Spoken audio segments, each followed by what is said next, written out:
Pourquoi tant de haine? Comment peut-on accepter La haine. La haine intacte. La vengeance et la haine. Ce n'est pas acceptable. Je vous demande de vous arrêter. Taisez-vous! Pourquoi tant de haine?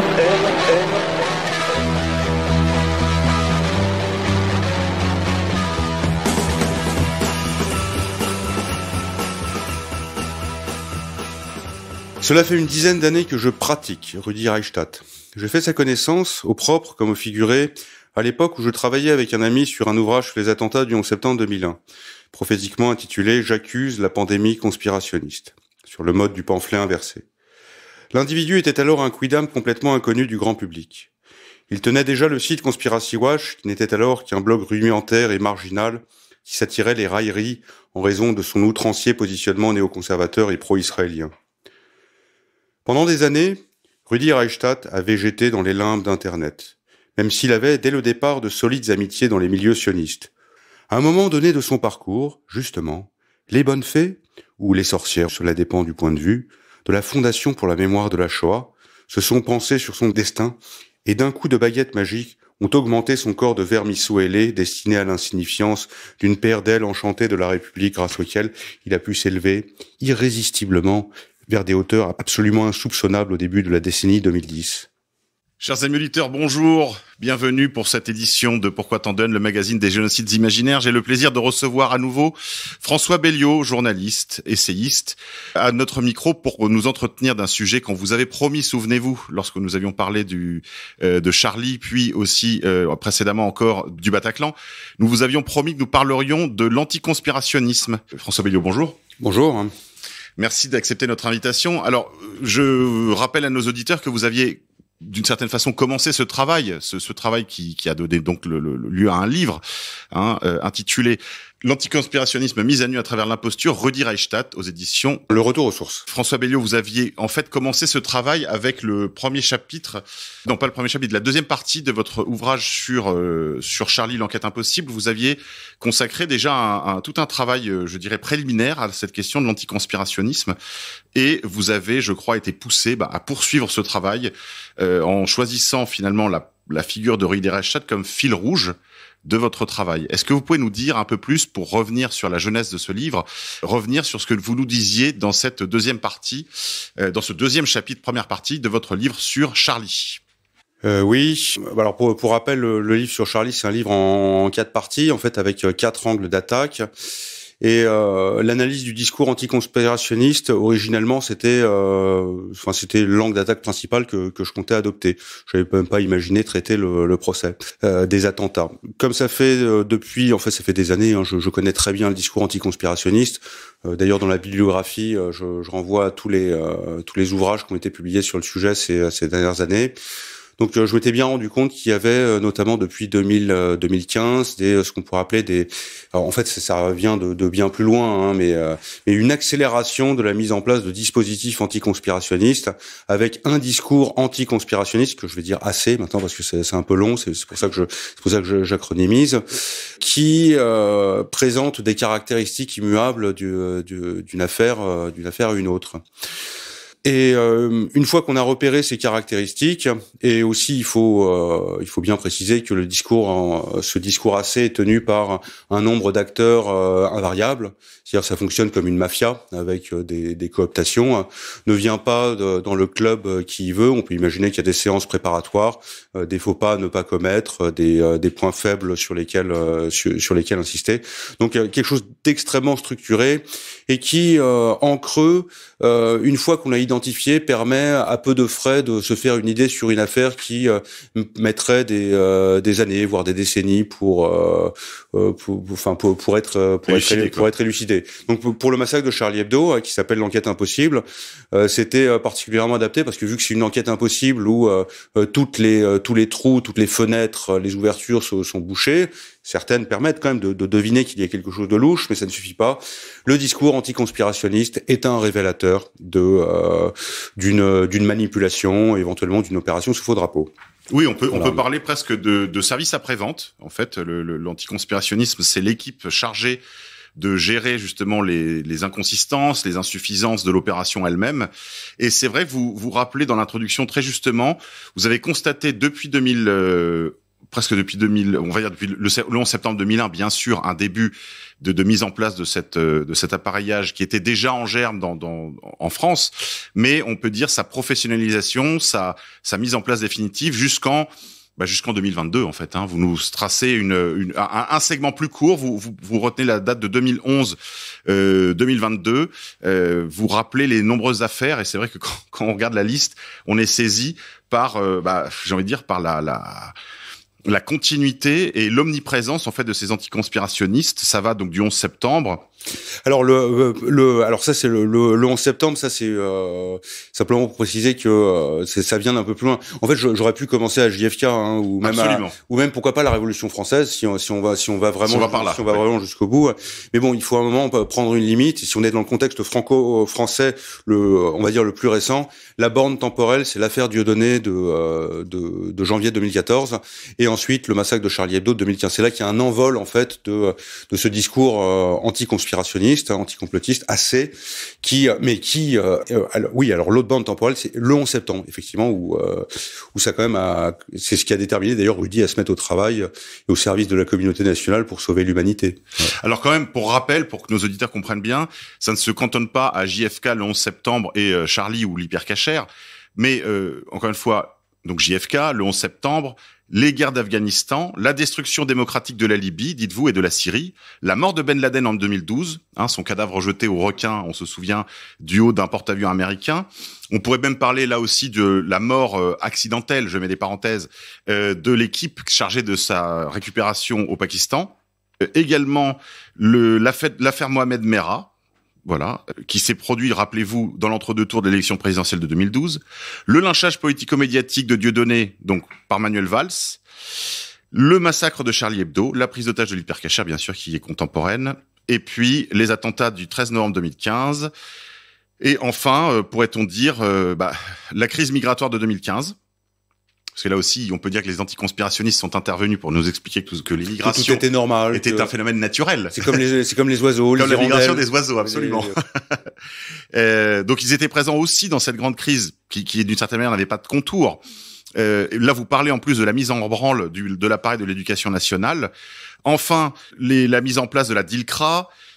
Et puis, bien sûr, tout ce qui a touché, puisque là on les a vus, là c'était carrément, c'était d'une clarté biblique.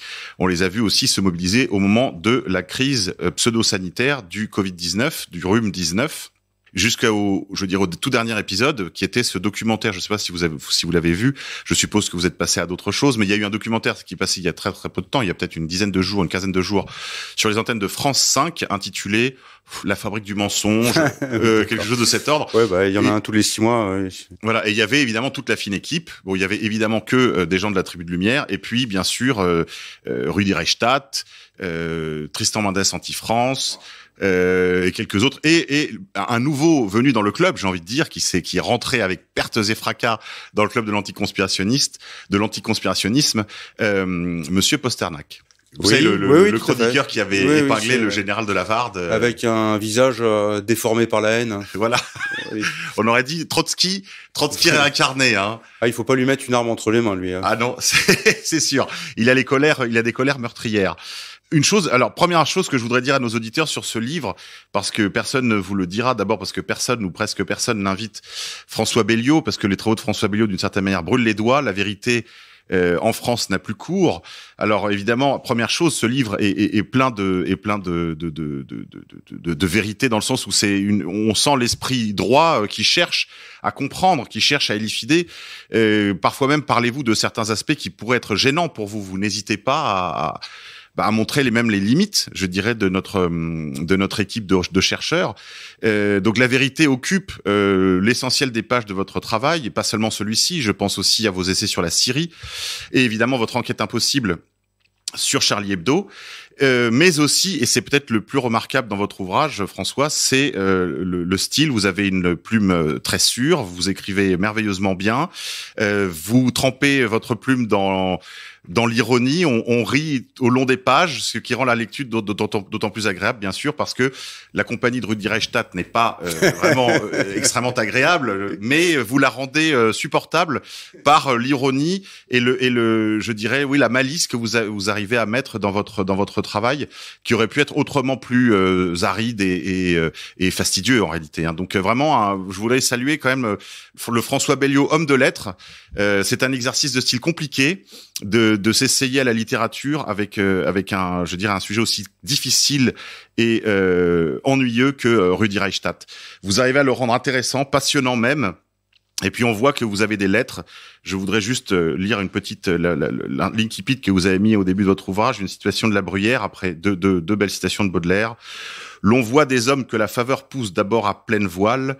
Ils perdent en un moment la terre de vue. Ils font leur route. Tout leur rit, tout leur succède. Action, ouvrage, tout est comblé d'éloges et de récompenses. Ils ne se montrent que pour être embrassés et félicités. S'il y a un rocher immobile qui s'élève sur une côte, les flots se brisent à ses pieds.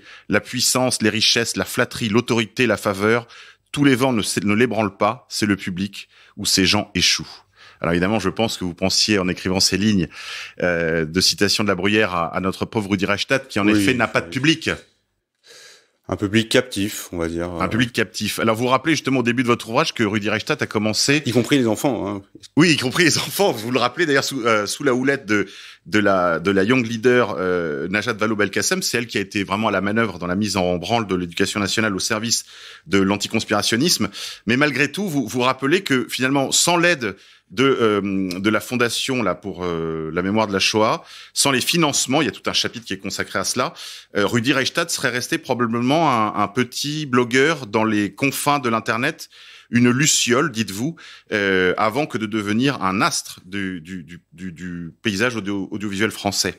Alors justement, revenons là-dessus sur la jeunesse. Quel est le premier Rudi Reichstadt ? Alors le premier Rudi Reichstadt, c'est quelqu'un qui tenait un blog qui était hébergé par le Courrier International, qu'il a fondé en 2007. Alors ses premiers articles sont, je crois que ça remonte à 2004. Tout de suite, son premier article c'était sur la revue de Caroline Fourest, qui est Pro-Choix. Pro-Choix avec Fiametta Wener, sa compagne de l'époque. C'est un dépucelage assez symbolique. Et 2007, donc ça s'appelle déjà Conspiracy Watch, et sa première préoccupation, c'est les théories du complot sur les attentats du 11 septembre. C'est pour ça aussi que j'en parle. Hein. Ça va peu à peu monter en puissance. C'est très lent les premières années. Hein.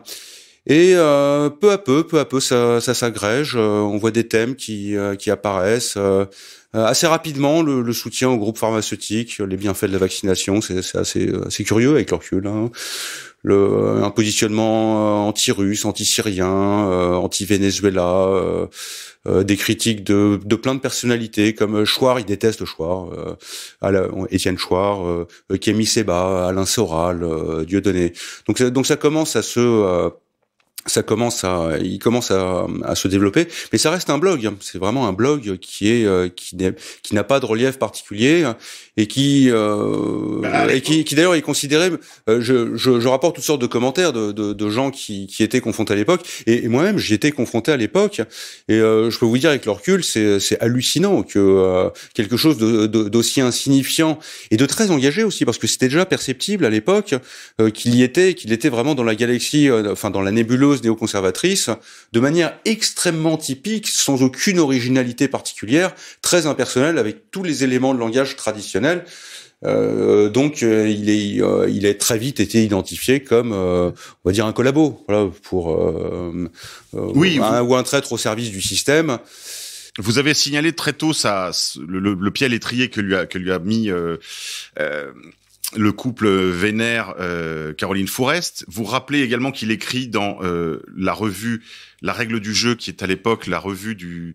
Oui, il est lié au cercle de l'oratoire. Il faut rappeler à nos auditeurs qu'est-ce que c'était que le cercle de l'oratoire. Oui, alors c'est la version française du PINAC, c'est-à-dire du Project for New American Theory, qui est un ensemble de personnalités néoconservatrices qui ont grosso modo ont formaté la politique américaine, qui s'est servi des attentats du 11 septembre 2001 pour entraîner le reformatage du Grand Moyen-Orient, du Grand Moyen-Orient. Tout ça étant extrêmement lié à Israël. Donc on peut dire que le cercle de l'oratoire est la déclinaison française du PNAC. Voilà. Et donc il s'est retrouvé aussi. Oui, c'était un cercle qui se tenait. Donc c'était la Pasteur. Je parle au féminin, je sais, c'est bizarre. De l'oratoire, donc qui est un temple à Paris, à côté du Louvre, qui avait réuni un club, on pourrait dire ça comme cela, où se retrouvaient les Romain Goupil, Alain Finkielkraut, en fait, comme aux États-Unis, en fait, une équipe souvent de juifs anciens gauchistes ralliés à un certain conservatisme, en tout cas en matière de politique étrangère, un grand interventionnisme. Certains ont même parlé à une époque de wilsonisme beauté. Oui. Et c'était le micro-groupe en fait qui essayait, malgré la fureur de l'époque, on se souvient des manifestations monstres dans les rues, aussi bien que des prises de position d'un gouvernement pourtant traître par ailleurs, mais qui avait eu le courage de s'opposer à la guerre en Irak. On se souvient bien sûr des interventions du ministre des Affaires étrangères de l'époque, Dominique de Villepin, contre le Colin Powell venu avec sa fausse fiole. Ah, c'était une autre époque. Hein. C'était une autre époque. Une autre époque. Mais quand même, il y avait on pourrait dire ce bastion du néoconservatisme français, et Rudi Reichstadt éclos à l'ombre du cercle de l'oratoire. C'est quand même significatif. Oui, en ayant auparavant été introduit par Caroline Forest et après, de fil en aiguille, sa trajectoire va gagner de plus en plus en cohérence. Il va se retrouver, alors je me rappelle plus si c'est 2017 ou 2018. Il y a une progression qui est vraiment constante. C'est pour ça que c'est assez intéressant à raconter, parce que c'est un destin d'une certaine façon. C'est pas très intéressant en soi. C'est-à-dire que dans un monde normal, c'est un personnage qui n'a aucun intérêt. Hein. Mais la trajectoire dans le contexte, on va dire, de durcissement du pouvoir, des lois répressives, c'est extrêmement symbolique. Il va finir en 2017-2018, il boucle la boucle, il va finir par se professionnaliser, son site se professionnalise, il va être financé par la Fondation pour la mémoire de la Shoah. Est-ce que vous pouvez nous donner quelques chiffres? C'est quoi le financement? Parce que j'ai regardé sur leur site internet, il y a 2 plumes déclarées. Il y a Rudi Reichstadt ainsi que sa collaboratrice. Probablement qu'il y a d'autres contributeurs. Non, il y en a d'autres, parce qu'on peut trouver en fait parce qu'il y a des gens en fait qui se mettent en colère contre les articles qui sont écrits sur eux. Vous en savez quelque chose? Oui, on va en parler tout à l'heure. Et donc ces gens font des recherches et identifient des rédacteurs. On s'aperçoit quand même qu'il y a des contributeurs et des rédacteurs. Alors ça reste quand même extrêmement opaque. Hein. On est loin de ce qu'on appelle la société de la transparence. Hein. Ah oui, c'est moins qu'on puisse dire. Si vous voyez le site de Conspiracy Watch, et ceux qui savent en plus le côté, l'origine de Rudi Reichstadt, c'est-à-dire son blog, c'est-à-dire que son blog, autant c'est clair que c'était une seule personne qui l'animait. Il y avait, je me rappelle, en 2010, il devait y avoir qu'une 50aine de publications à l'année. Ce n'est pas grand-chose. Ce sont des relais. Ce ne sont pas des articles rédigés. Ce ne sont pas des compositions politiques savantes. Là, si vous allez sur le site de Conspiracy Watch, là maintenant, allez-y, c'est une curiosité. On peut le faire une fois dans sa vie. Ça ne coûte rien. Vous verrez quand même qu'il y a un travail énorme. Ça ne peut pas être que 2 personnes. C'est impossible. Mais en tout cas, c'est ce qu'ils affichent sur, on va dire, dans l'ours. Il y a 2 noms qui sont à l'affiche. Ah oui. Et c'est intéressant. Alors, je vais expliquer à nos auditeurs pourquoi je le sais. Vous avez peut-être, pour certains d'entre vous, vu qu'un article avait été publié d'abord par Street Press. Et ensuite, Rudi Reichstadt s'est emparé de cet article de Street Press qui faisait suite lui-même à un article d'ailleurs du CRIF. Donc, on peut dire qu'il y a une cascade, il y a une production, on va dire, comme une campagne d'influence. Il y a un article qui sort sur le site du CRIF, puis il lui est donné un écho plus important avec Street Press, qui est un média Soros et affilié au Parti socialiste, de l'aveu même de leurs auteurs. Hein. Je n'invente rien. Et ensuite, Rudi Reichstadt reprend et déforme. Pour vous donner un exemple de la méthode, on y reviendra, c'est très intéressant parce que il faut le vivre pour vraiment comprendre la méthode. Vous en parlez dans les premières pages de votre livre. C'est calomnie, invention, mensonge, amalgame, dans le but de salir et avec l'espoir en fait qu'il n'y aura jamais de correction faite et interdiction évidemment pour les gens qui sont diffamés ou sur lesquels on a sinon menti, en tout cas commis des inexactitudes, impossibilité de corriger. Et extrême lenteur de la justice. Extrême lenteur de la justice. On est très loin de Cassandre Christo, là. Oui, on va y revenir. D'ailleurs, c'est un point intéressant. Rudi Reichstadt reprend donc cet article de Street Press en y ajoutant des éléments qui sont pas dans l'article de Street Press, mais qui sont faux, qui sont des rumeurs, mais qui sont des rumeurs crédibles. Il dit par exemple que j'ai été parmi des gardés à vue dans une affaire de je ne sais pas, de maquis anti-islamiste, je suppose, quelque chose de cet ordre. Et évidemment, c'est faux. Je n'ai pas été ni entendu, ni même convoqué, ou quoi que ce soit de ce genre, dans le cadre de cette affaire. Mais comme Rudi Reichstadt l'a écrit, d'une certaine manière, la fois suivante, si on vient me chercher, je serai jugé en état de récidive. Oui, effectivement, c'est-à-dire qu'en fait c'est un peu bizarre, mais c'est comme si l'article de Rudy en fait va fonctionner comme une preuve. Voilà, exactement. C'est-à-dire qu'en fait il suffit de simplement il ment, c'est tamponné, il n'y a pas de contestation, donc c'est vrai. Mais ça fonctionne comme sur. Mais pour quasiment tous les résistants, hein. Oui, je donne un autre exemple. Là, par exemple, là, pour ce que je fais sur le 13 novembre, je me réintéresse à la guerre en Syrie. Et je vois comment c'est frappant le fait de répéter à l'infini que Bachar el-Assad a fait ci, a fait ça, a massacré son propre peuple. Et en fait, comme ça a été dit, comme ça a été répété, ça a été écrit, maintenant on arrive à un stade où on n'a plus besoin de vérifier. C'est une espèce, ce qu'on appelle l'effet de notoriété publique. Voilà, c'est pour tout à fait, pour faire écho à d'autres affaires. Tout à fait. Alors, dans le cas de Rudi Reichstadt, c'est intéressant, on va y venir, parce qu'on va quand même parler de la personne aussi, avant d'en venir tout à fait à son travail. Enfin, son travail, oui, on peut c'est un vrai travail. Oui, c'est un travail à plein temps, un travail rémunéré, bien rémunéré, je pense. Rudi Reichstadt, en fait, à mon avis, n'existe pas. Alors, je m'explique tout de suite. Rudi Reichstadt, je pense, c'est un pseudonyme. Je n'en ai pas la preuve, et je pense que c'est un pseudonyme parce qu'en fait, Rudi Reichstadt est très difficile à trouver physiquement. Je vais expliquer aux auditeurs pourquoi. Mon avocat, dans le cadre des diffamations dont j'ai été la victime de Street Press et de Monsieur Reichstadt par la suite, pour que la justice soit diligente, il faut faire une assignation directe. C'est-à-dire qu'il faut envoyer directement la plainte au domicile de la personne que l'on assigne. Or, Rudi Reichstadt, à ma connaissance, j'ai pourtant fait l'école de guerre économique, je sais faire une enquête, je sais faire une recherche de coordonnées, par des moyens légaux ou pas d'ailleurs, et à ce jour, je peux vous dire très tranquillement, chers amis auditeurs, je n'ai pas trouvé l'adresse de Rudi Reichstadt, ce qui est très difficile, sinon intentionnel. Donc, je pense que ce n'est pas par crainte d'une attaque physique, d'un attentat contre sa précieuse personne.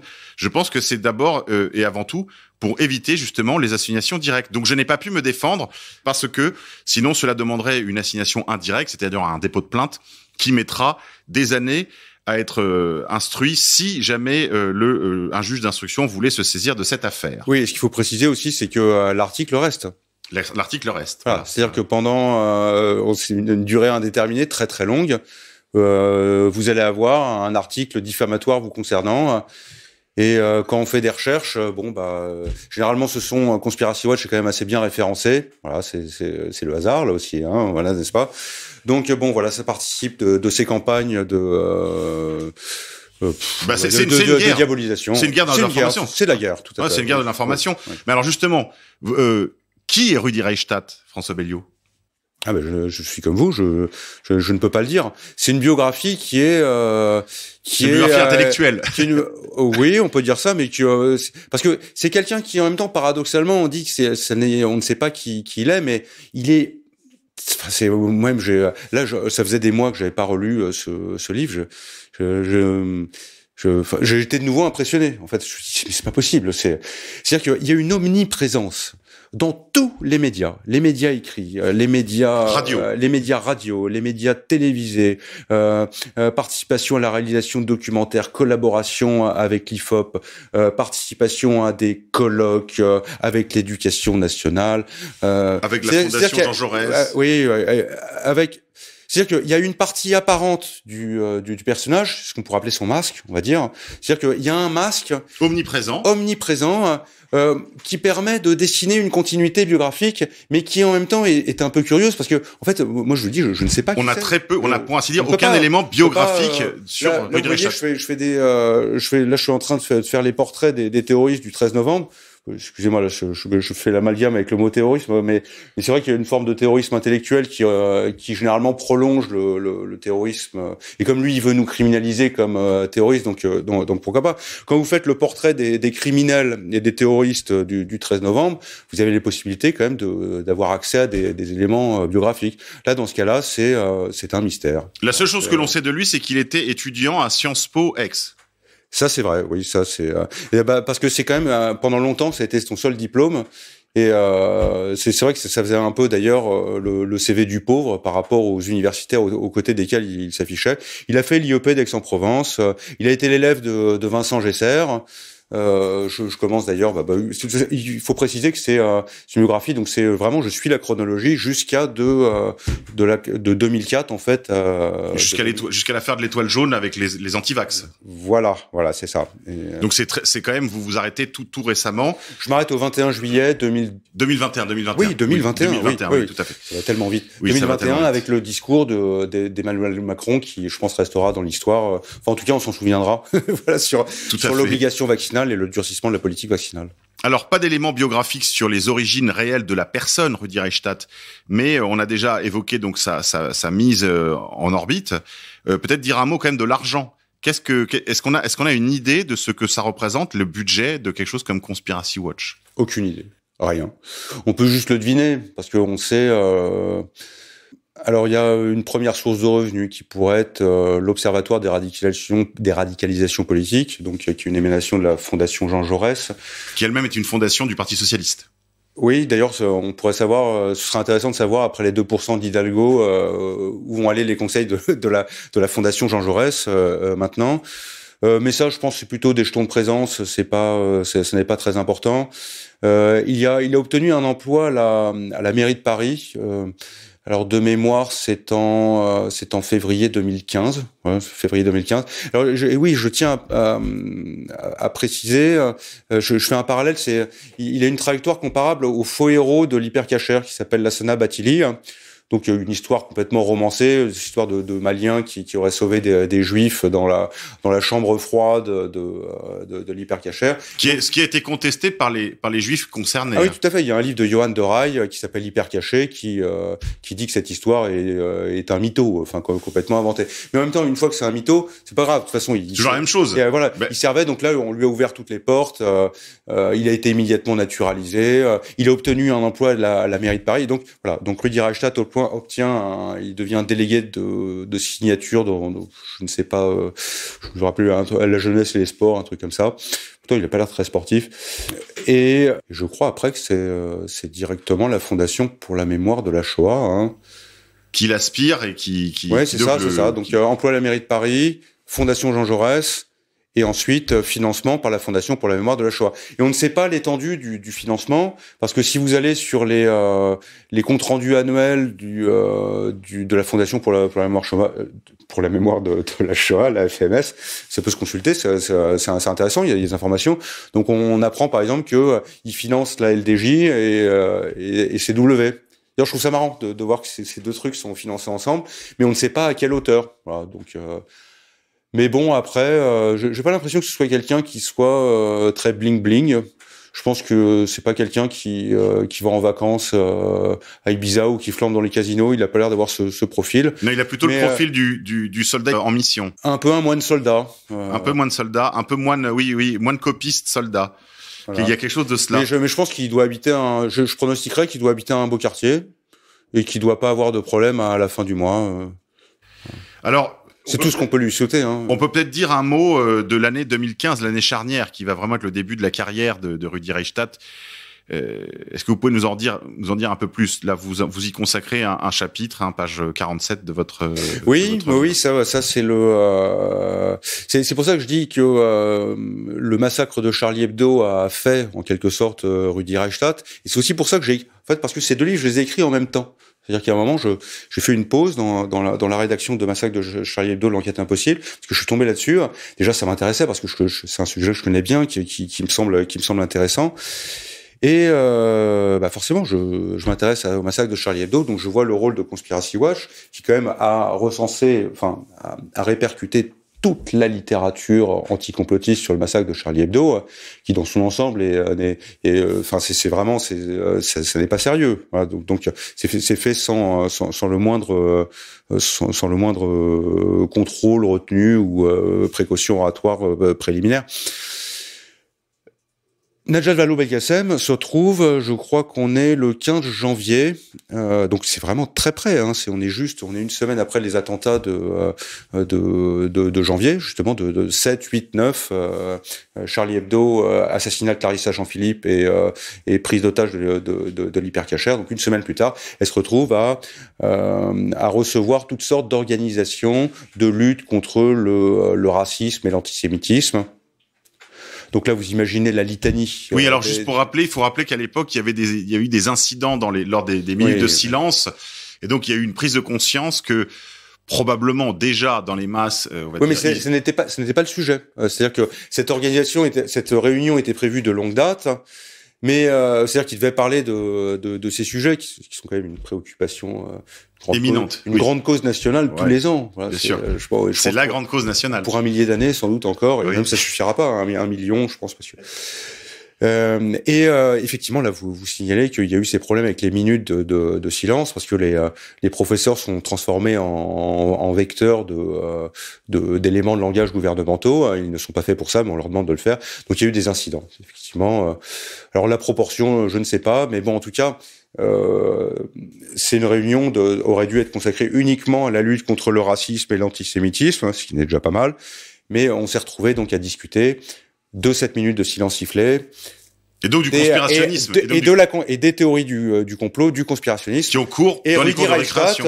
Qui n'était vraiment pas grand chose. Si, il avait participé à des dossiers du Monde, notamment pour, je rappelle un dossier de la Fermera de 2012. Il s'est retrouvé, donc, dans cette réunion, aux côtés alors là, je me souviens même plus, c'est, l'ICRA, SOS Racisme, Fondation Lilian Thuram. Toute la fine équipe. J'accuse, LDH, peut-être je me trompe, mais enfin bon, mais vraiment, ils sont tous là, ça doit impressionner. J'imagine cette jeune femme de 30 ans franco-marocaine, ça doit impressionner sans doute. Et donc, il se retrouve à parler à Najat Vallaud-Belkacem et il l'alerte sur les théories du complot. Le lendemain, elle est invitée chez Yves Calvi. Elle répercute cette information sur le problème des théories du complot et de la perméabilité des cervelles des enfants aux théories du complot. Elle se souvient de cette conversation, elle la rapporte. Et le lendemain, c'est Rudi Reichstadt qui est invité chez Yves Calvi et qui va commencer à essayer de sensibiliser l'opinion. Là, on peut dire qu'il est fait et là, il entre. Voilà. Là, il entre. Là, mais c'est pas encore le sacre. Ah non, mais si, là, quand même, c'est vraiment là. Il entre dans la lumière. Il est entré dans le temple et il va devenir vraiment le pape de l'anticomplotisme convoqué en toutes circonstances. Là, c'est le moment le plus important de sa vie. Je pense qu'avec le recul, lui-même doit y penser avec émotion. Alors, avant de continuer cet itinéraire autour de Rudi Reichstadt, je voudrais faire remarquer à nos auditeurs que le livre de François Belliot a une autre qualité, c'est que j'ai pas fait une enquête exhaustive, mais il me semble que c'est aujourd'hui le seul livre avec pour thème principal l'anticonspirationnisme, c'est-à-dire une radiographie de l'idéologie anticonspirationniste, avec en plus des éléments factuels qui viennent étayer la réflexion. Il n'y en a pas d'autres. Enfin voilà, donc pour l'instant, c'est le seul outil de cette nature. Donc si autour de vous, vos parents, vos amis, votre conjoint vous accusent d'avoir l'oreille trop sensible aux sirènes du conspirationnisme, je vous conseille éventuellement d'offrir ce petit ouvrage qui peut-être permettra une certaine prise de distance, une certaine objectivation de l'objet anticonspirationniste. C'est un outil de travail, mais c'est aussi un outil de conquête, c'est un outil de conviction, parce que à la lecture, déjà rien que les premières pages suffisent à comprendre d'où parles-tu, camarade, disait-on dans les années 60. Oui, donc on comprend d'où il parle et surtout au service de quoi il parle. Ça, je voulais le signaler quand même, parce que c'est pas la moindre qualité de votre ouvrage, François, c'est d'être le seul ouvrage à ce jour sur ce sujet. Et même, alors je tiens à préciser qui est publié au Retour aux sources. Et je peux aussi rajouter ça. C'est bon, je veux pas faire. C'est pas le but de faire une comparaison, mais mon livre précédent était vraiment une enquête en bonne et due forme. avec certains aspects techniques. Là, je pense vraiment qu'il y a un caractère romanesque. C'est-à-dire que ça n'est pas une démonstration. Des fois, c'est-à-dire qu'il y a des passages qui sont démonstratifs et didactiques, mais ça raconte une histoire. Ça raconte une belle histoire. Et moi-même, je me suis pris dans la narration. En fait, je l'écris beaucoup plus vite que l'enquête, parce qu'il y a vraiment un côté. On se demande jusqu'où va-t-il aller, Non, mais comment c'est possible. Et en fait, chaque année surpasse l'autre. Et c'est un sujet d'émerveillement. On pourrait imaginer une adaptation, une série télévisée de la vie de Rudi Reichstadt. Non, mais je plaisante à peine, parce qu'en réalité, il y a quelque chose de balzacien dans ce personnage. C'est-à-dire que c'est vraiment de l'ombre à la lumière. Vous avez trouvé cette très belle métaphore de la luciole à l'astre. Voilà. On passe vraiment des ténèbres à la lumière. C'est une très belle histoire. On va penser à Belle Amie aussi. Oui, tout à fait. Et donc, il y a quelque chose de très parisien aussi. Je veux dire, par là, de cette aventure, de ce pauvre petit juif, étudiant, probablement dans une masure sous les combles à Aix-en-Provence, on imagine le pauvre. On peut imaginer tous ces héros de romans du 19e siècle, le Lucien de Rubempré de Balzac, ou le Frédéric Moreau ou même le Fabrice Del Dongo, Fabrice Del Dongo de Stendhal qui débarque sur le champ de bataille. Là, on imagine, il y a un peu de ça. Hein. On est quelque part entre Rubempré et Del Dongo, avec des personnages qui sont extraordinairement ambitieux et qui sont prêts à tout pour réussir. Tout à fait. Et alors justement, un petit mot, peut-être un petit entracte. La différence quand même, c'est que Rudy a quand même des appuits très sérieux dès le début, tandis que ce sont des personnages qui sont un peu dépourvus. Il a des quartiers de noblesse. C'est ça, il a des quartiers de noblesse. Oui, c'est ça. Mais justement, pour faire les personnages littéraires dont on a parlé sont un peu déparvenus. Pour faire un petit intermède justement, avant de reprendre notre itinéraire en tenant la main de ce brave Rudy, est-ce qu'on peut dire un mot de la concurrence qui existe peut-être, parce que on a parlé de Rudi Reichstadt, on aurait pu faire aussi et pourquoi pas un spin-off, quelque chose sur Tristan Mendès France que je suis moi depuis longtemps, et on voit, ne voyez là aucune malice ni aucune méchanceté, chers amis auditeurs, mais on voit quand même c'est un peu des ratés. C'est-à-dire, économiquement, socialement, on sent des ratés dans le sens où Rudi Reichstadt aurait pu se couvrir de diplômes, se couvrir de couronnes académiques. Et Tristan Mendès France, c'est un peu la même chose. On sent qu'il y a des appuis, des oncles d'Amérique puissants qui les ont aidés. Et il doit y avoir aussi un peu de bassesse dans ces cénacles. Est-ce que vous avez constaté ici ou là que ça se tirait dans les pattes entre les différents postulants au titre de pape de l'anticonspirationnisme, Tristan Mendès France, Rudi Reichstadt, et l'ancien, je dirais la reine douairière de tout cela, qui est Jean-Yves Camus, par exemple. Oui, on pourrait qui a perdu sa couronne. On pourrait parler de Pierre-André Taguieff aussi. Pierre-André Taguieff. Leur maître à tous. Je n'ai constaté jamais la moindre dissension. Jamais. Je n'ai jamais constaté qu'ils se tiraient dans les pattes. Au contraire, ils se partagent le même gâteau et ils luttent pour la même cause. D'ailleurs, quand on les voit sur les plateaux télé ou radio, ils sont tout le temps ensemble. Oui, ils sont tout le temps ensemble. On a l'impression d'une diversité. Là, vous verrez, là, on pourrait rajouter Gérald Bronner aussi. D'une affaire à l'autre, c'est frappant. C'est pour là que j'emploie souvent le terme de escroquerie en bande organisée. On peut parler de pègre, de mafia. C'est vraiment un happy few. Alors happy few, mais effectivement là, je vous rejoindrai. Ils ont pas les meilleures places. Voilà. Ils ont pas les meilleures places. C'est un peu, c'est des seconds couteaux qui auraient pu aspirer à mieux. Mais bon, il y a quand même une solidarité entre ceux qui ont réussi et les ratés pour des raisons généralement raciales ou idéologiques. Ils se serrent les coudes. Je fais des distinctions entre les auteurs anticonspirationnistes parce que il y a quand même une grosse différence entre des gens comme Frédéric Aziza ou Gérald Bronner. Je veux dire, Gérald Bronner, c'est quand même pas mal. Si on les compare les uns avec les autres, c'est pas mal. Il y en a d'autres qui sont quand même, qui ont des problèmes psychiatriques ou qui ne sont pas très brillants. Voilà. Bon, mais après, voilà, il faudrait l'interviewer de ce point de vue-là, faire une interview psychologique, personnelle. Et le problème, c'est que ça manque parce que vous avez des dizaines et des dizaines d'interviews de Rudi Reichstadt. Il y a pas un journaliste qui un jour va avoir l'idée. Mais au fait, monsieur Rudi Reichstadt, un autre Rudi Reichstadt. Racontez-nous votre enfance. Qui êtes-vous oui. Quel sport pratiquez-vous c'est quoi où est-ce que vous allez en vacances? Vous préférez la mer ou la montagne? Slip ou caleçon? Vous voyez, un truc qui permettrait d'aller un peu dans le détail, mais ça on n'a pas. Donc on peut pas répondre. Parce que je crois que Rudi Ce serait Reichstadt... intéressant, moi ça aurait enrichi ma biographie. Tout à fait. Et c'est parce que je crois que Rudi Reichstadt n'est pas un nom propre. C'est une fonction. C'est une fonction, et un peu comme Tristan Mendès France, et c'est vrai qu'ils sont toujours à la même table, et on a l'impression d'une espèce de diversité de discours, des nuances, ou en tout cas on a l'impression que ce sont plusieurs chercheurs qui sont sur le même terrain de recherche et qui échangeraient. Donc ça donne une illusion, alors qu'en réalité, comme vous le dites, c'est plutôt une escroquerie en bande organisée, voire un oligopole. Ils se partagent le gâteau, disiez-vous. Et en effet, c'est un gars. La soupe est bonne. La soupe est bonne. Oui. Alors, prenons quand même. Là, il y a un exemple très récent qu'il faut absolument rapporter. Tristan Mendès France et celui qui, à travers son organisation Stop Hate Money. D'ailleurs, remarquez, l'emploi de l'anglais généralement. C'est toujours Conspiracy Watch. Toujours un petit signe. Tout à Conspiracy fait. Watch, Stop Hate Money, qui vise à Sleeping Giants. Oui, voilà. Bon, c'est qui vise à assécher la haine en ligne, donc d'empêcher toute forme de rémunération pour les gens comme nous. Bon, on va expliquer. Il faut expliquer. Il s'occupe de fermer les comptes PayPal, les comptes Skripal, voilà. Les comptes les cagnottes Litchi.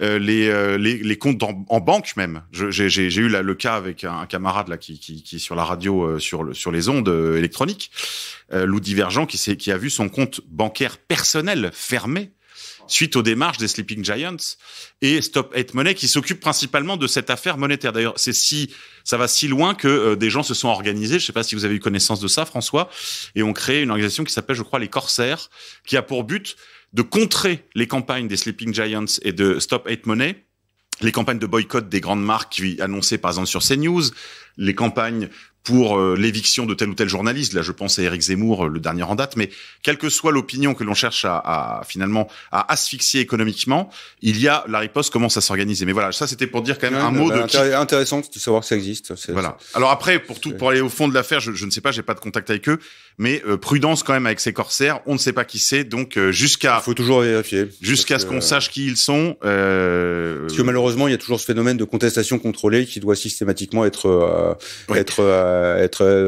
disséqué à chaque fois. Absolument. Mais reprenez votre propos, François, vous vouliez me dire, donc il s'occupe de ça. Tristan Mendès France a lancé le coup d'envoi de la campagne contre Rivarol pour empêcher l'hebdomadaire de la droite nationaliste de profiter, de profiter d'un. Alors c'est un acronyme, je m'en souviens plus. C'est la commission paritaire des publications et des agences de presse. Merci. Voilà, de lui retirer cet agrément. Agrément qui donc lui permet d'accéder à un taux préférentiel de TVA de 2,5% au lieu de 20%, ainsi qu'à des tarifs postaux également préférentiels, et l'obligation pour les kiosquiers et les grandes surfaces qui vendent de la presse de les exposer comme titre d'information d'intérêt général. Voilà, donc cette campagne a été, j'en parle en fait dans le livre, mais ça s'est continué. Et il y a eu une tribune qui a été publiée dans Le Monde, c'était en mars, signé par, alors je sais pas s'il y a Mendès France dedans, il y a Mendès France, d'accord. Donc il y a Mendès France, il y a Rudi Reichstadt, après il y a le couple Klarsfeld. Voilà, tout un ensemble de personnes qui sont extrêmement marquées communautairement et idéologiquement, qui appellent à justement au retirement de cet agrément, et c'est enfin arrivé. Donc, oui, ça s'est produit. La campagne a été couronnée de succès. Il y a une dizaine de jours. Tout à fait. Ils ont reçu une lettre recommandée, Rivarol, qui acte justement la fin de cet octroi. Et il faut voir que, entre-temps, Conspiracy Watch a reçu l'agrément de cette commission. Voilà. Alors que si on prend les critères qui définissent, qui devraient permettre, qui devraient légitimer l'obtention de ces avantages, si on voit le site Conspiracy Watch et on les confronte aux contraintes de l'agrément de cette commission paritaire, de cette commission paritaire, on n'y est pas du tout. On n'est absolument pas. Donc voilà, là je voulais montrer un prolongement, et aussi pour signaler que là je me suis arrêté en juillet 2021, mais en fait ça continue. Oui, vous voyez, ça continue toujours.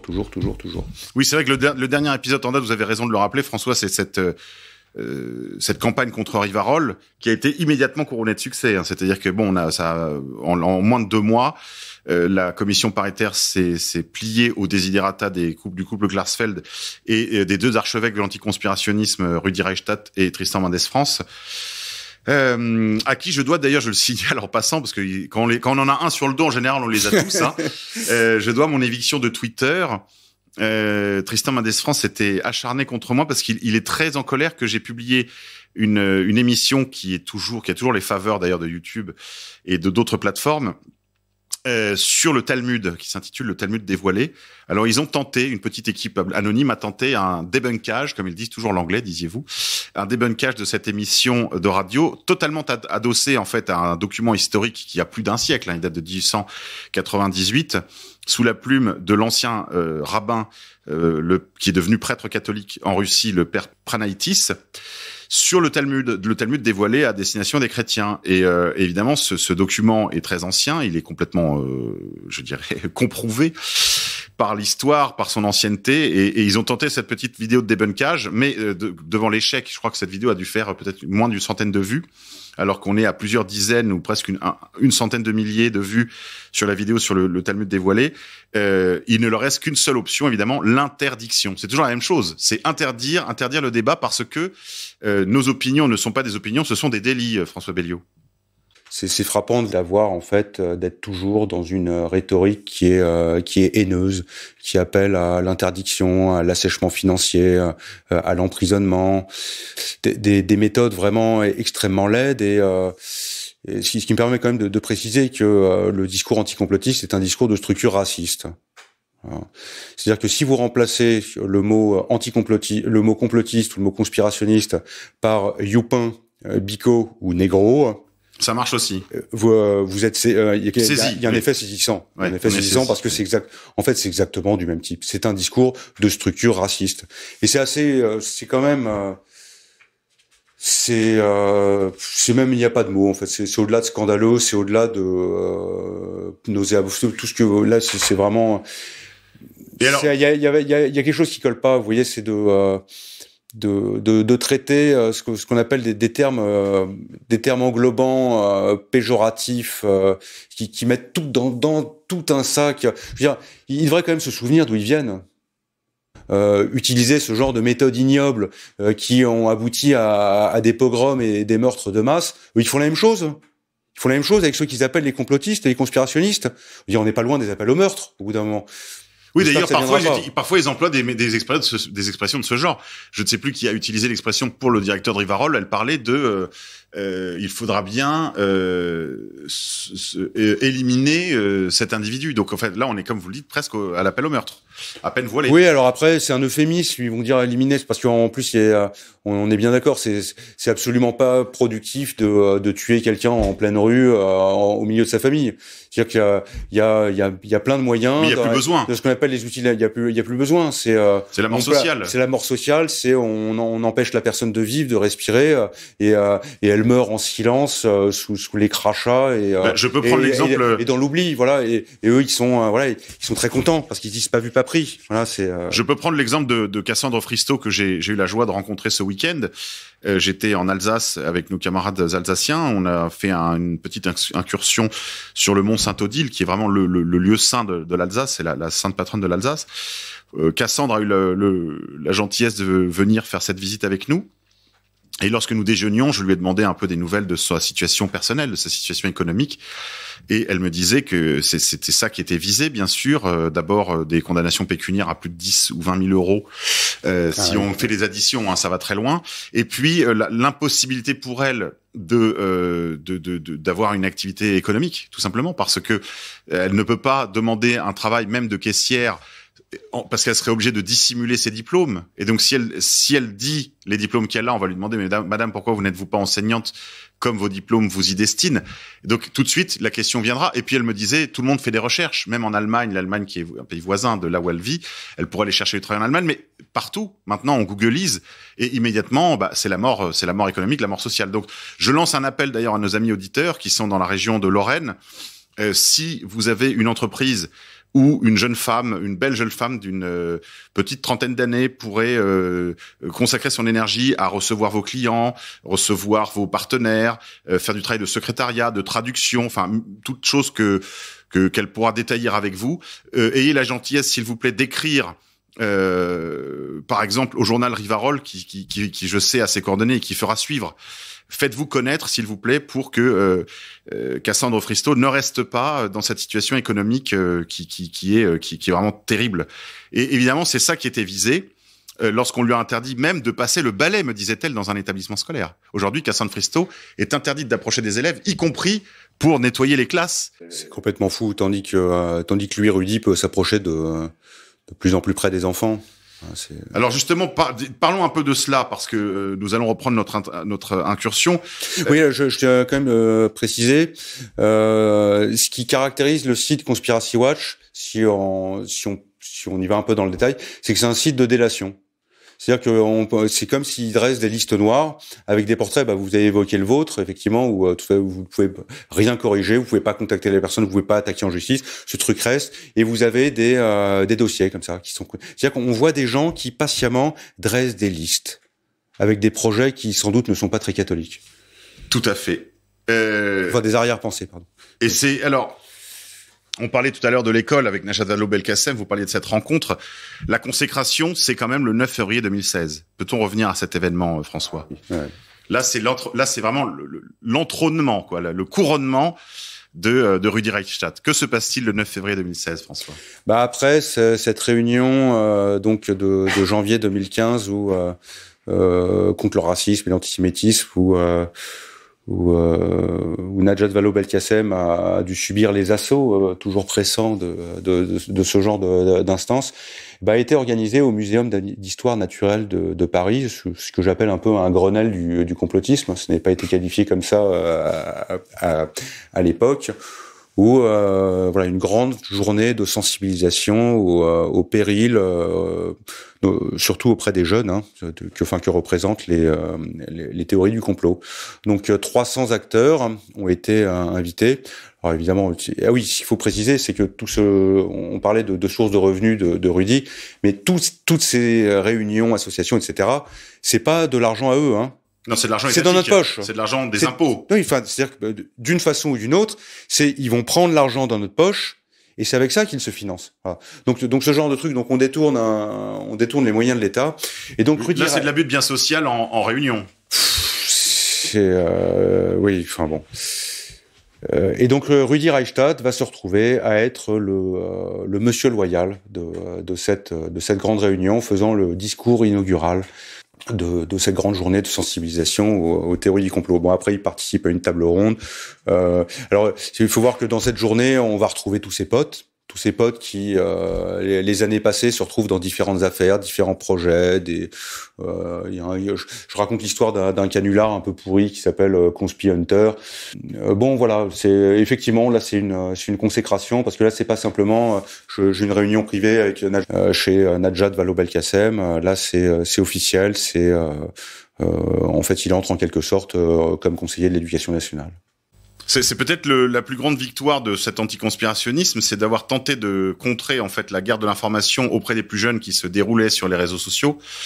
On a appris lors de ce documentaire dont je vous parlais tout à l'heure, publié là au mois d'avril ou toute fin mars 2022 sur les antennes de France 5, que il y avait une exposition aux thèses alternatives de cette jeunesse, par exemple sur TikTok. Ils sont très préoccupés de ce qui peut se passer sur TikTok, qui en plus est une entreprise chinoise, et donc évidemment ils n'ont pas du tout il n'y a pas la même centralité du conspirationnisme, comme dirait Madame Ouria Boutelja. Oui, ou de la bien-pensance. Il n'y a pas la même tyrannie en tout cas, mais ça n'a pas la même centralité. Alors parlons justement de cette offensive à l'école. Que fait Rudi Reichstadt dans nos écoles, François Belliot ? Alors, il n'y est pas tout le temps, mais il apparaît dans certains dossiers de l'éducation nationale qui sont ensuite relayés par les professeurs d'instruction civique, des professeurs ou des gens qui sont un peu plus haut placés, peut-être des inspecteurs. Il se rend occasionnellement dans des lycées où il répand la bonne parole anticomplotiste. Je rapporte cet épisode qui a eu lieu pendant le confinement, où il a été en ligne avec 10 000 enfants en même temps, de classe de CM1, CM2 et 6e, où il sensibilisait aux théories du complot. C'est une séquence qui durait pendant une semaine. De manière générale, c'est une obsession des auteurs AC, les enfants parce que ils ont bien compris, ce sont quand même des anthropologues, c'est des gens qui connaissent la nature humaine, ça on ne peut pas leur enlever ça. Hein. Donc ils ont bien compris que les habitudes, les meilleures comme les pires, s'acquièrent dans l'enfance, et qu'il faut faire porter un très gros effort en fait dans cette période où le cerveau est tendre et malléable comme de la molle pâte à modeler, et que c'est à ce moment-là en fait qu'il faut faire un effort tout particulier pour qu'ensuite il n'y ait pas de dérapage et qu'on soit sûr que le cerveau soit figé dans la bonne direction pour toujours, ensuite pour tout le reste de l'existence. Donc c'est très important pour eux ça les enfants et le cerveau des enfants, le temps de cerveau disponible des enfants pour en faire des citoyens qui sont respectueux des valeurs de la République. Est-ce qu'on peut dire que avec l'écologisme, le réchauffisme climatique d'origine anthropique, l'anticonspirationnisme sont les nouveaux chapitres ajoutés à la morale laïque qui est dispensée dans les écoles? Ah mais oui, mais ça de toute façon c'est écrit noir sur blanc dans des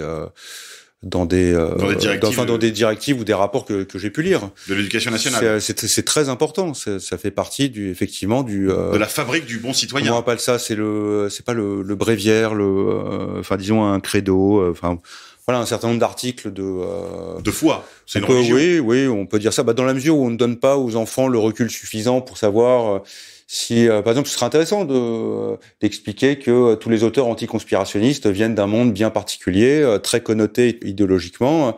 Ce serait honnête, voilà, dans la démarche. Mais bon, ça n'est pas fait. Et par contre, l'idée, c'est vraiment de mettre la gomme. Alors, vous rappelez, je vais quand même le donner à lire parce qu'il y a quand même une grande inquiétude. Il y a une grande inquiétude dans l'AC, dans le monde anticonspirationniste.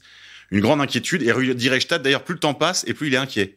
Donc, on a l'impression quand même que c'est un puits sans fond. C'est un peu le tonneau des Danaïdes, c'est un peu le rocher de Sisyphe. Plus ils en font, et moins ça marche. Exemple. Ouais.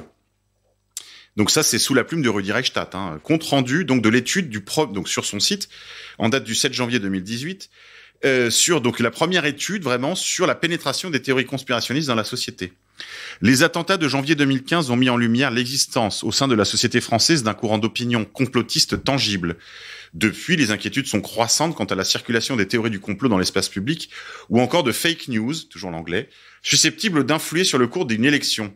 3 ans après ces attaques, la Fondation et Conspiracy Watch ont mené la Fondation, il faut entendre la Fondation Jean Jaurès, Tout à fait. ont mené une étude pour estimer la pénétration du complotisme dans la société et approcher plus finement le profil de ceux qui y adhèrent. C'est l'enquête d'opinion la plus ambitieuse sur le complotisme réalisée à ce jour.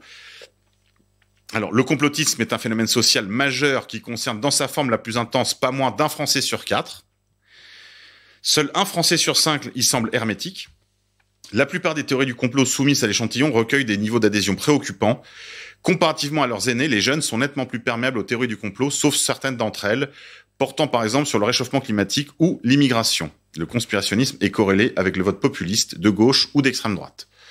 Alors c'est quand même intéressant, c'est qu'on voit que deux autres des articles, des nouveaux articles, on va dire, du nouveau catéchisme citoyen que sont l'antiracisme d'une part et le pseudo-écologisme réchauffiste de nature anthropique. Donc, c'est un peu la trinité postmoderne. Oui, c'est un peu la trinité. Il y en a qu'un qui fonctionne vraiment chez les jeunes, c'est quand même l'anticonspirationnisme.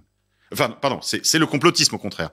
L'immigration n'est pas vue comme un problème, pas plus que le réchauffement climatique anthropique. C'est-à-dire que ça, en fait, ces 2 autres articles, il se rend compte que ça fonctionne plutôt bien. Ça fonctionne plutôt bien. La propagande fonctionne plutôt bien. Ça ne rencontre pas d'opposition. Par contre, là, ils sentent sur ce qu'ils appellent les théories. De toute façon, il faut bien préciser que c'est un truc tellement fourre-tout. Ça n'a aucun sens. De toute façon, ce sont des termes qui sont à vocation diabolisante. Polémique, diabolisante. Ça ne veut rien dire, théorie du complot. Mais là, ils sentent que il y a un os. Voilà, vous utilisez l'expression tonneau des Danaïdes, effectivement. Ah là, il faudra bientôt mettre des implants pour surveiller ce qui se passe dans la tête des gens, parce que en fait, vous voyez, même quand ils font des sondages, on sent qu'ils sont pas sûrs, parce que ils se disent je vais interroger quelqu'un, mais peut-être qu'il ment. Est-ce qu'ils sont tous honnêtes quand ils répondent? Est-ce que c'est vraiment le cas? Là, on sent l'inquiétude. Ils ont moins de prise, incontestablement. Et il y a une vraie inquiétude. Mais c'est très intéressant pour nous, en tout cas, qu'il y ait à peu près 20% des gens qui soient sensibles aux explications alternatives des différentes campagnes de bombardement de mensonges dont ils font l'objet. Ça équivaut d'ailleurs à peu près à la proportion de réfractaires dans la population, c'est-à-dire 20%. Alors, j'aimerais quand même qu'on dise un mot, parce que l'heure avance, François. J'aimerais qu'on dise un mot du rôle de Rudi Reichstadt et de l'AC au moment de la crise des Gilets jaunes. Oui, alors c'est toujours les mêmes ressorts. C'est toujours les mêmes ressorts. Quand le mouvement des Gilets jaunes a pris son essor, donc on était en novembre 2018, l'angle d'attaque de Rudi Reichstadt, ça va être d'expliquer que les Gilets jaunes sont contaminés par les théories du complot et que... Alors sur quel sujet? La maçonnerie? Les vaccinations? En fait, tout. C'est le sionisme, ce qui va oui la critique du sionisme. On se souvient de Fly Rider. En fait c'est vraiment de fil en aiguille. Il faut voir que vraiment ce qui a permis de placer sous l'été noir le mouvement des Gilets jaunes, enfin moi c'est vraiment le moment que j'ai identifié, c'est février 2018 avec l'agression de Alain Finkielkraut, et là où on a senti une reprise en main du pouvoir profond qui allait vraiment qui là pour le coup a lésiné beaucoup moins sur les moyens. Mais l'événement... Oui, parce qu'il y avait quand même 4 axes que portaient les Gilets jaunes, en tout cas certains Gilets jaunes, la pointe avancée. C'était le combat contre la maçonnerie comme étant une espèce de parasite sur la démocratie française. Ils avaient identifié la maçonnerie comme étant une espèce de parasitisme politique. Il y avait la question de la lutte contre le sionisme, donc il y avait quand même une hostilité à l'égard des régimes comme le régime sioniste, parce qu'il y avait une très grande faveur, on va dire, vers un certain tiers-mondisme. Il y avait un tiers-mondisme de principe qui circulait. Et puis, il y avait aussi la question de ce qu'ils appelaient la pédocriminalité en réseau. Donc ça, c'est des choses qui avaient cours, je pense, dans tous les milieux qui combattent l'ASE, donc l'aide sociale à l'enfance, les placements abusifs. Je dirais peut-être pas tous les groupes de Gilets, mais en tout cas, eux, ce qui les inquiétait le plus, c'était que ces groupes de Gilets jaunes contaminent en fait tout. C'est-à-dire tous les Gilets jaunes soient contaminés. Voilà, c'est-à-dire que tous les Gilets jaunes soient contaminés par ce genre d'idées.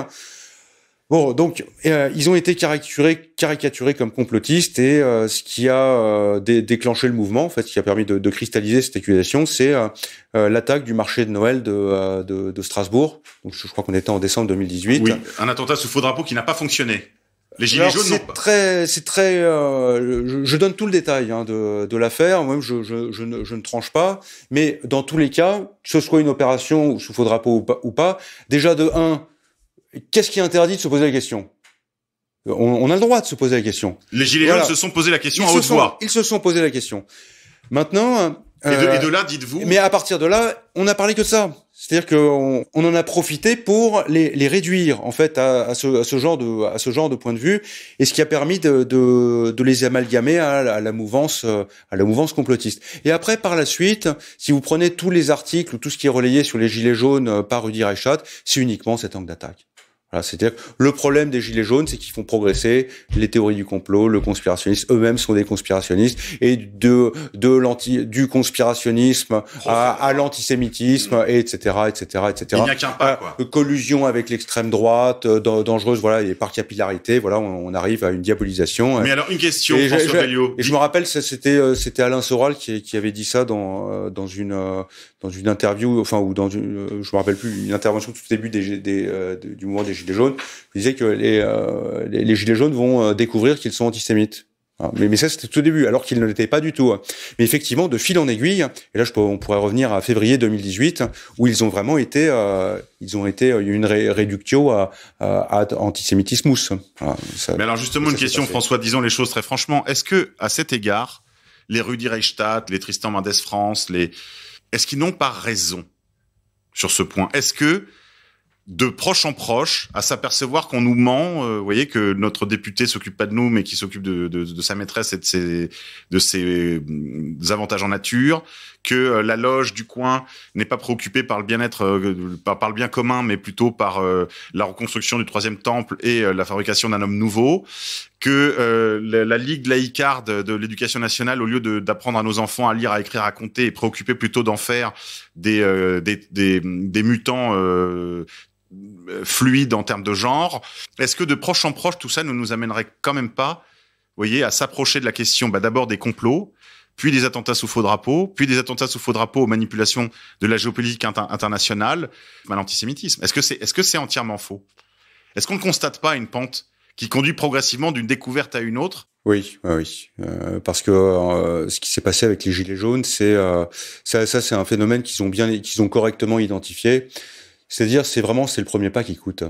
C'est-à-dire qu'une fois qu'on a fait le premier pas, d'ailleurs, quelle que soit la pièce du château dans laquelle on pénètre, il y a toujours une porte qui ouvre sur une autre, et ça ils l'ont parfaitement compris. Et comme le château, ça n'est pas un village avec des hameaux séparés, mais c'est quelque chose de parfaitement structuré, il est inévitable au bout d'un moment qu'on commence à se repérer dans ce château et qu'on commence à identifier les pièces principales. Et tous les chemins mènent à Rome. Voilà. Donc, je pense ils ont parfaitement identifié ce problème. C'est-à-dire que de fil en aiguille, quelqu'un qui commence à douter, surtout quand il voit, parce que ce qui s'est passé avec les Gilets jaunes, c'est une fois vous doutez une première fois, et quand vous prenez des tirs de flashball, vous faites diaboliser, etc. Déjà, vous avez compris qu'il y a un problème. Enfin, disait qu'il y a vraiment quelque chose qui cloche. Donc là, la deuxième porte, là, c'est sûr que vous allez l'ouvrir. C'est obligatoire. Donc, c'est préoccupant.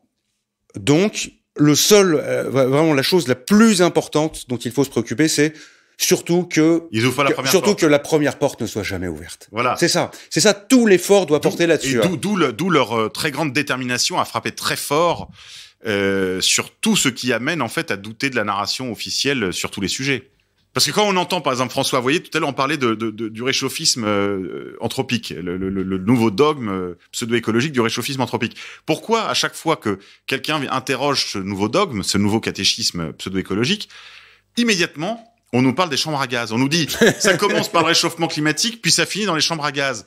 Mais j'ai peur qu'en réalité, comme vous le disiez tout à l'heure, ils aient bien identifié le mécanisme. Oui, bon, ils le disent pas de façon aussi brutale, quoi. Ah, je vous assure que je l'ai lu. Je vous assure que je l'ai lu. Remarque en même temps. Je vous assure l'avoir lu. Ah bon? Ah oui, absolument. Non, mais ils sont très fébriles. Ils ne veulent, comme vous disiez, qu'on n'ouvre aucune porte. Alors, en même temps, c'est vrai que pourquoi je dis ça, c'est vrai que je suis tombé sur des trucs aussi qui étaient sacrément carabinés. Mais non, mais c'est vrai que la façon dont vous le formulez est quand même assez saisissante. Mais oui, effectivement, après c'est le bouclier. Oui, ils sont obligés en fait de mettre les défenses très très loin. Alors, disons un mot quand même de cette relation ombilicale avec la communauté, c'est-à-dire les institutions, qu'elles soient religieuses d'ailleurs ou plutôt ou plus ou moins politiques, que ce soit le CRIF ou le consistoire. Et ouvertement lié à Israël et défendant ses intérêts. Voilà, ouvertement défendant les intérêts de l'État d'Israël. Une relation ombilicale, dites-vous. Est-ce que vous pouvez nous en donner quelques exemples? Oui, alors déjà, on a parlé du financement par la Fondation pour la mémoire de la Shoah. On peut remarquer, c'est une tendance statistique très lourde, que ce qu'on va appeler des juifs sionistes, hein, c'est-à-dire qu'ils sont très très engagés politiquement, on va dire pour la cause israélienne. Ou des sionistes non juifs d'ailleurs. Je pense là pour aussi, le coup à Fiametta Wener et Caroline Fourest, qui sont des sionistes non juifs. Voilà, donc là, ou Philippe Val. C'est-à-dire que dans la mouvance anticonspirationniste, les profils, c'est 100% ces gens-là. Alors que dans l'ensemble de la population, si vous demandez à des gens s'ils partagent ces idées du grand Israël ou oui, c'est une opinion qui est peu répandue. Oui. Les gens s'en foutent en fait, pour faire clair. Tandis que là, c'est vraiment il y a une gémellité. L'un ne va pas sans l'autre. Oui, d'ailleurs, c'est vrai que souvent Rudi Reichstadt comme les autres d'ailleurs ne rechigne pas à s'aliéner toute une partie de l'auditoire en connectant les deux affaires, enfin en connectant les deux sujets. On sent parfois même que l'anticonspirationnisme est mis au service de la politique d'Israël. C'est-à-dire que l'idée, c'est de protéger la politique israélienne en disant toute critique d'Israël finalement c'est du conspirationnisme, donc du fascisme, on a compris. Oui, et politique d'Israël au sens à la fois étatique mais aussi mondialiste, parce qu'on parle d'institutions qui sont reliées à travers un réseau qui est mondial et qui sont représentées dans différents pays et qui représentent une identité bien particulière. Comme par exemple l'international Soros. est très présente dans l'entourage de Conspiracy Watch. Oui, ça en fait partie. D'ailleurs, si vous êtes sur Conspiracy Watch, un des dadas de Rudi Reichstadt, c'est de protéger George Soros de toutes les théories du complot dont il est l'objet, oui. Dont il est l'objet. C'est-à-dire en particulier donc d'avoir financé la vague des migrants en 2015. Voilà, oui, ça c'est un très bon exemple. Mais non, les migrants, c'est la météorologie. Vous voyez, regardez, là, c'est le printemps. Vous avez vu, là, je voyais une hirondelle. Ah oui, c'est une preuve. Donc vous êtes antisémite. Bon, si vous prenez, donc protéger George Soros. Alors maintenant, il suffit aussi de voir simplement comment il est reçu par les instances de la communauté juive organisée et la fréquence à laquelle il l'est. C'est simple, vous consultez, vous verrez dans le livre, il est tout le temps invité, il va à tous les événements qui sont dans ce cercle, qui sont concernés par ça. Donc franchement, s'il n'est pas là-dedans, c'est un peu comme si vous étiez un supporter du PSG et que vous êtes à chaque fois dans des rencontres dans le pack de l'OM. Et je dis, mais il y a non, vous êtes un supporter de l'OM, je suis désolé. Vous êtes toujours avec ces gens-là. Je dis, ah mais non, je n'ai rien à voir avec ça. Alors mais pourquoi vous êtes tout le temps avec eux? Pourquoi vous êtes tout le temps à entonner les chants dans le stade, dans le virage, à être parmi les plus... Donc bon, de toute façon, et pour terminer là-dessus, c'est quelqu'un de très discret. Je ne sais même pas en fait s'il est juif. Je veux dire, il n'en fait jamais étalage. Je ne sais pas quel rang il occupe dans la communauté organisée. Je ne connais pas ses ascendants familiaux. Mais le fait est que sa famille de pensée, eh bien, c'est là et pas ailleurs. De toute façon, si procès il devait y avoir, je préviens par avance, nous avons toutes les notes de bas de page du livre de François Belliot qui viennent prouver cette contiguïté. Non mais si on nie un truc pareil, enfin bon, à ce point-là, nions-le. Oui, mais vous savez, parfois la vérité, François, la vérité est parfois antisémite. Il faut le savoir ça. La réalité est parfois antisémite. C'est vrai. Ouais. Et il faut quand même payer pour cela. Alors un dernier mot parce que malheureusement l'heure avance. Un tout dernier mot, François Belliot, sur les derniers événements, la bataille de Hold Up, les masques, les vaccins, l'étoile jaune. Oui. L'étoile jaune des anti-vax. Oui, voilà. C'est ceux qui sont pas très, enfin, je parle pas aux auditeurs d'égalité et réconciliation, mais ceux qui tomberaient là-dessus et qui sont un peu moins au fait des opérations sous faux drapeau, du terrorisme fabriqué, des États profonds. Voilà, il y a toute une partie du livre, c'est l'analyse de la place, du rôle qu'a occupé Rudi Reichstadt dans la lutte contre les théories du complot autour de la Covid. Et là, c'est la totale. Voilà, c'est-à-dire que il défend la ligne. Là, c'est la diffamation influée continue, le mensonge, la diffamation. Des fois, on peut se dire ouais, sur l'affaire Mera, le 11 septembre, je connais pas trop, je peux pas dire. Mais quand même sur la crise sanitaire, on l'a tous vécu. Tout le monde l'a vécu. Tout le monde l'a vécu. Donc, je ne pense pas qu'il y ait une seule personne en France, même, il y a quand même quelques fanatiques. Il faut pas, ça existe, hein. Mais tout le monde sent qu'il y a eu une mauvaise gestion, qu'il y a eu des mensonges, qu'il y a eu des revirements. Et là, ce qu'on constate, c'est un alignement total sur toutes les décisions gouvernementales, y compris dans les contradictions, donc le port du masque interdit au début. Ensuite, le port du masque obligatoire. Et après, quand vous refusez le masque obligatoire, vous êtes un complotiste. Et ces anti-masques là, ils vont bientôt nous dire que il y aura une vaccination obligatoire. Je les attends. Hop, mais qu'est-ce qui se passe? La vaccination obligatoire arrive. Là, qu'est-ce qu'il dit? Rien. Alors il dira, mais non, c'est pas obligatoire. Bon, enfin, il pourra jouer sur les mots. Il jouera sur les mots. Voilà, c'est. Mais c'est un excellent exemple parce que là, pour le coup, on a une chronologie. C'est-à-dire qu'on peut prendre juste le segment Covid et voir la méthode du mensonge qui se dévoile petit à petit, mais qui est quand même toujours nié. C'est-à-dire que là, on est dans le principe de non-contradiction, qui se dilue. Oui. Le principe de non-contradiction qui se dilue avec le temps. Là, on voit que c'est-à-dire qu'il accompagne les contradictions du gouvernement. Hein, et autant dans d'autres affaires, ce n'est pas flagrant. Hein, mais c'est là qu'on se rend compte, c'est un type qui, en plus, est incapable de reconnaître la moindre erreur, la moindre faute, qui ne peut pas s'excuser, qui n'a pas de défaut.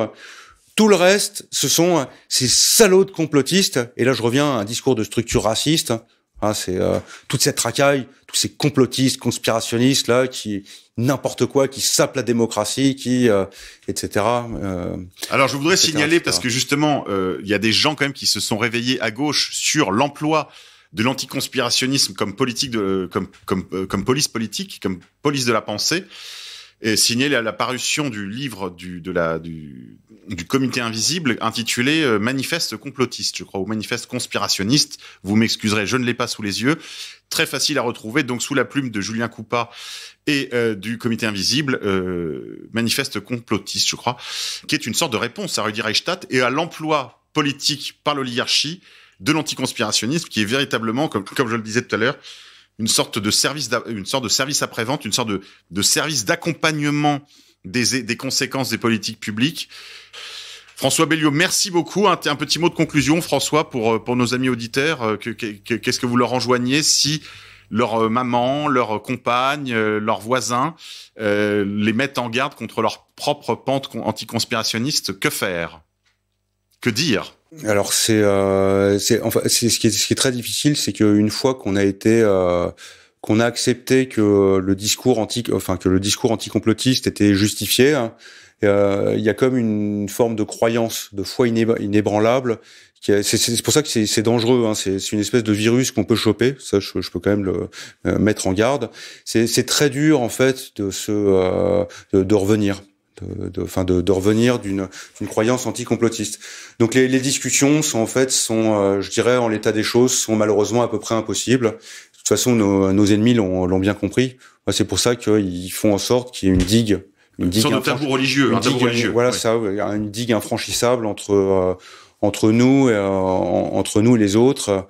Moi, je leur recommanderais de laisser sur leur table de nuit de vos proches qui sont sur cette pente savonneuse, cette pente dangereuse de l'anticonspirationniste, achetez le livre de François Belliot et lisez le leur. Effectivement, suis-je bête? Oui, lisez mon livre, tout simplement. Voilà, donc vous découvrirez en plus une belle histoire. Hein. Enfin, c'est vous direz les aventures de Rudy. C'est un roman noir, il y a des aventures, il y a plein de rebondissements, il y a une progression, il y a un suspense, hein, incontestable. D'ailleurs, je pense que je pourrais rajouter un chapitre, mais je pense que je vais m'arrêter là parce que c'est quand même, c'est pas, c'est quand même. Je pense que Balzac a dû se faire avoir plus de plaisir à écrire Balzac, Splendeur et misère des courtisanes que Balzac, qui était lui-même un conspirationniste puisqu'il s'était donné pour tâche de décrire justement les liens secrets qui unissaient le crime et la haute société, n'est-ce pas, et qui disait de son œuvre qu'il écrivait à la lumière du trône et de deux flambeaux, le trône et l'autel. Et on a aussi l'histoire, là, il y a la citation de Balzac, il y a l'histoire officielle, alors là je n'ai pas exact, qui est fausse, inventée, et l'histoire véritable, donc ça peut se retrouver, mais un truc qui est ultra conspirationniste, hein, là pour le coup. Donc la citation de Balzac, il y a deux histoires, l'histoire officielle, menteuse, qu'on enseigne, puis l'histoire secrète, où sont les véritables causes des événements. Oui, Honoré de Balzac, conspirationniste, comme par exemple, tout pouvoir est une conspiration permanente. Ou, oui, je vois la citation à laquelle vous pensez, François, sur l'histoire qui est essentiellement une affaire cachée, quoi. Oui, les états profonds, quoi, grosso modo, c'est les états profonds du 19e siècle. Et c'était déjà le cas du temps de Balzac. Et enfin, on pourrait peut-être citer le conspirationniste parmi les conspirationnistes, Dieu lui-même, qui dans son deuxième psaume dit ceci. Pourquoi les rois de la terre se sont-ils tous soulevés et les princes conspirent-ils contre Dieu et contre l'homme qui a reçu son onction? Voilà, donc on peut dire que l'auteur de l'écriture, en tout cas, est conspirationniste. François Belliot, merci. On se retrouve pour un prochain rendez-vous, chers amis auditeurs, pour un prochain Pourquoi tant de haine, le magazine des génocides imaginaires.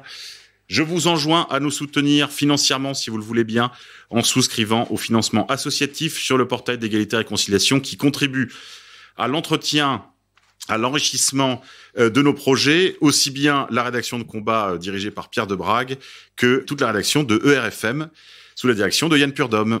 Salut à tous. Pourquoi tant de haine?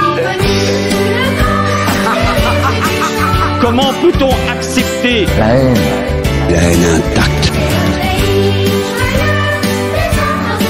La vengeance et la haine. Ce n'est pas acceptable. Je vous demande de vous arrêter. Pourquoi tant de haine?